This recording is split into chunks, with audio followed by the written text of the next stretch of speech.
Salut tout le monde, j'espère que vous allez bien. On se retrouve aujourd'hui pour une nouvelle vidéo sur la chaîne. Dans cette vidéo, je vais vous partager pourquoi les SARMs, selon moi, sont bénéfiques. Donc pourquoi j'aime utiliser des SARMs pour ma recherche personnelle. Et puis également, vous pouvez peut-être vous retrouver dans cette vidéo à travers ces points. Donc voilà, je souhaitais juste partager mon expérience pour vous exprimer pourquoi j'aime utiliser des SARMs. Allez, c'est parti.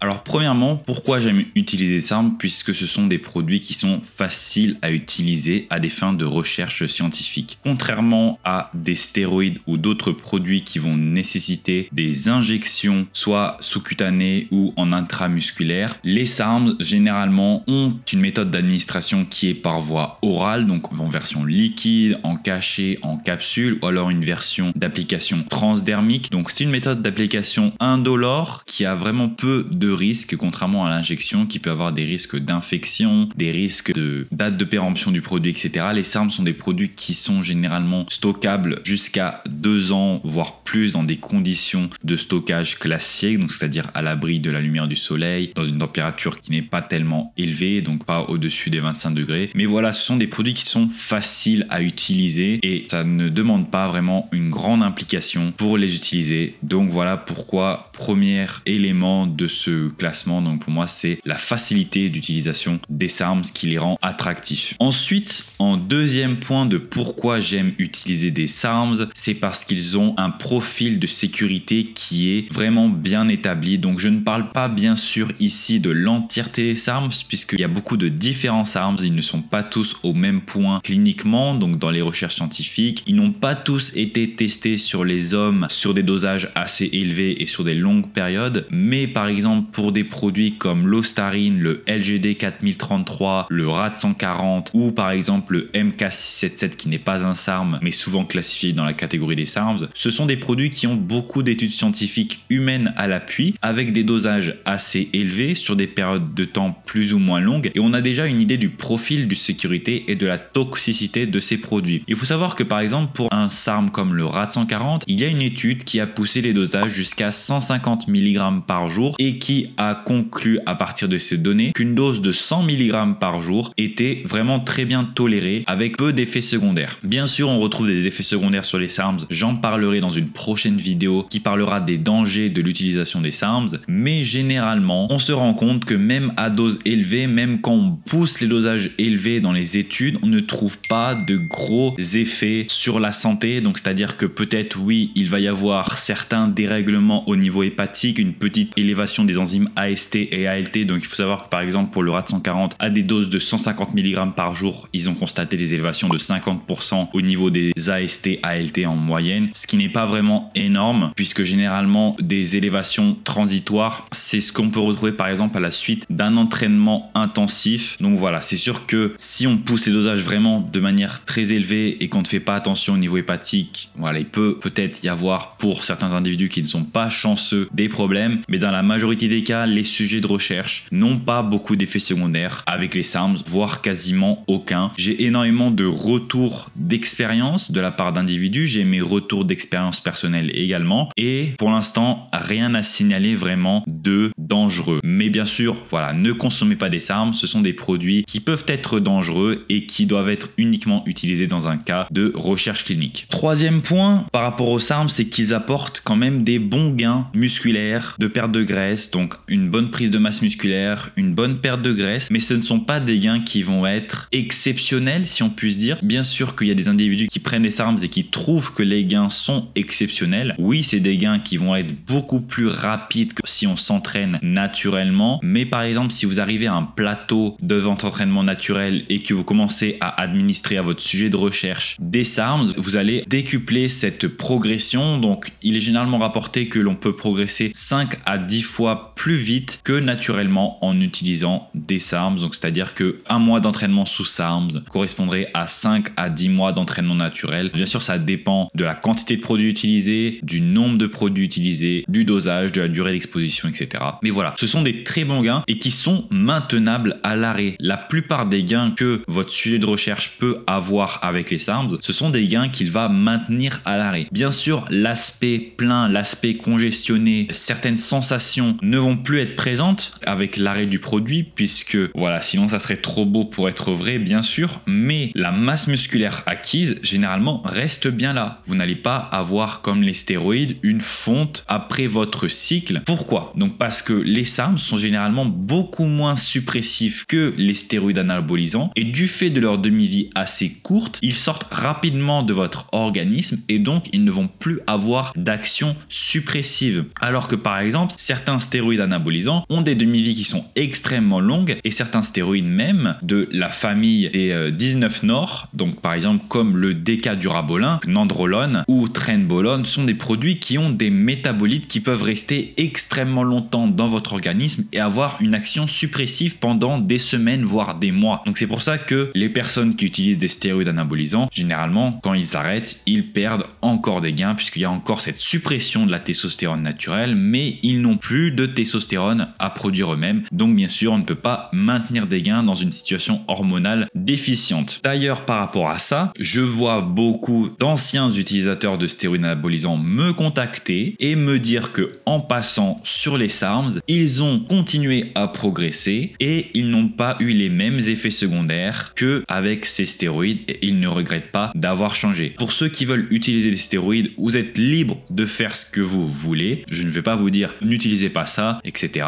Ça, c'est vos choix personnels, mais prenez en compte quand même que lorsque vous vous lancez dans un cycle de stéroïdes, il faut se mettre à l'esprit que généralement vous vous lancez dans quelque chose qui va durer dans le temps. Alors que avec les SARMs, vous pouvez arrêter et ne plus en prendre par la suite et avoir eu ce petit boost de gain qui vous a permis voilà, de dépasser un plateau. Quatrième point, pour moi, les SARMs augmentent personnellement ma qualité de vie. Que ce soit ma qualité d'entraînement à la salle, également ma motivation dans la vie de tous les jours, les sensations, etc. Donc ce sont des produits qui pour moi améliorent ma qualité de vie. Pour moi, il y a plus de bénéfices que d'effets secondaires ou de risques à prendre des SARMs, mais bien sûr c'est mon cas personnel et c'est sur mon sujet de recherche uniquement. Bien sûr les SARMs ne sont pas pour la consommation humaine, mais voilà, ça améliore grandement la qualité de vie de mon sujet de recherche d'utiliser des SARMs. J'en ai parlé énormément dans plusieurs de mes vidéos et je n'utilise pas des SARMs uniquement pour avoir des gains ou pour progresser forcément. C'est juste que pour moi ça améliore ma qualité de vie, donc voilà, je préfère en utiliser que ne pas en utiliser. Ensuite, cinquième point qui va être le dernier point de pourquoi j'aime utiliser les SARMs, c'est qu'ils ne sont pas addictifs. Alors, je sais que là il y en a certains qui vont me dire que je suis un peu hypocrite puisque dans plusieurs de mes vidéos j'ai dit oh j'ai une addiction aux SARMs et que voilà je n'arrive pas à m'arrêter d'en prendre. Alors cette addiction c'est simplement le fait que les SARMs ne sont pas addictifs puisque là par exemple ça fait 3 semaines que j'ai arrêté d'en prendre et c'est pas pour autant que je ne me sente pas bien au quotidien. Je vais toujours m'entraîner à la salle, j'ai de la motivation pour m'entraîner, je suis motivé, je continue à travailler. Donc parce que je n'ai pas eu de suppression importante de la testostérone naturelle et que je fais les choses bien généralement avec la prise des SARMs. Donc voilà pourquoi ce n'est pas addictif puisque là si je voulais, j'ai pas forcément envie d'en reprendre tout de suite maintenant. Je peux clairement m'en passer, je pourrais clairement ne plus en reprendre du tout de toute ma vie. Mais avec les stéroïdes anabolisants, je reviens aussi sur ce point, c'est que eux peuvent être beaucoup plus addictifs. Pourquoi? Puisque vous avez des changements qui sont beaucoup plus rapides. Donc vous avez des changements impressionnants avec certaines cures. Mais le revers de la médaille, c'est que plus un produit est puissant et plus généralement la redescente va être importante. C'est pareil avec n'importe quel autre produit, n'importe quelle drogue ou médicament qui vous fait sentir extrêmement bien mais d'une manière un peu surnaturelle. Et bah là c'est pareil, c'est que lorsque vous allez arrêter, vous allez revenir à un normal qui pour vous n'est plus normal, qui est en dessous de ce qui pourrait être normal pour vous. Donc utiliser des SARMs permet d'avoir un boost comme je vous ai dit, mais ça ne va pas non plus vous rendre accro à ces produits. C'est un choix personnel. Si vous souhaitez continuer à progresser en utilisant des SARMs, vous pouvez le faire avec votre sujet de recherche, mais si vous souhaitez arrêter du jour au lendemain, vous pouvez. Il ne va pas y avoir de répercussions à long terme comme les stéroïdes anabolisants peuvent avoir. En tout cas, là, je parle au niveau addiction. Bien sûr, ce sont des produits qui sont expérimentaux, encore en phase expérimentale. On ne sait pas tout par rapport à ces produits, mais là je parle simplement de l'aspect mental de la prise de ces produits. Donc voilà, par rapport à cette vidéo de pourquoi j'aime utiliser les SARMs. N'hésitez pas à mentionner en commentaire pourquoi vous aimez utiliser des SARMs dans le cadre de votre recherche scientifique. Et puis si vous avez aimé la vidéo, n'hésitez pas à liker la vidéo, à laisser un commentaire, c'est toujours pour l'algorithme YouTube, à vous abonner à la chaîne et à activer la cloche des notifications pour manquer aucune des prochaines vidéos. Si vous avez n'importe quel type de question, n'hésitez pas à me la poser ci-dessous ou alors aller directement sur mon Instagram qui va s'afficher à l'écran, donc c'est Pierre-8Gourdon, je réponds à n'importe quel type de question sans problème. Également, n'hésitez pas à rejoindre le serveur Discord SARMS